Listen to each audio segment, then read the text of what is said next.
preparat, ho tenen preparat sobre el paper. El problema és que també, crec que va ser el Constitucional o l'Audiència Nacional, no recordo, també va suspendre tots els decrets que dèiem de la creació d'estructures d'estat, que eren més bé d'estructures de l'ego, però bueno, era el principi d'una hisenda catalana, el principi d'alguna manera d'institucions per preparar la desconnexió.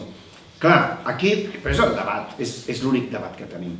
S'ha de desobeir, perquè si no desobeeixes no podràs construir. Clar, l'estat espanyol no deixarà construir eines d'estat per tindre un estat que vagi en contra seu. La qual cosa, o les construeixes abans d'amagatotis, o dir-ho així, il·legalment, o desobeeixes i comences a construir-les.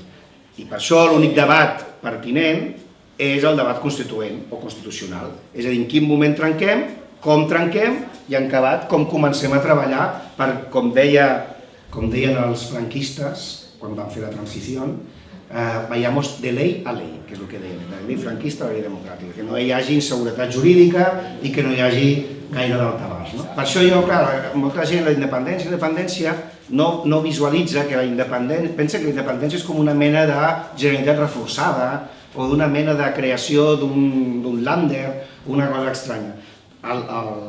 L'única acció determinant de tot aquest procés és el moment de la desobediència, que ha de ser, evidentment, feta de forma democràtica, pacífica, i per això a mi m'agradava que el Parlament estigués ple de gent del comú, perquè s'hagués fet una desobediència molt més poderosa com a missatge.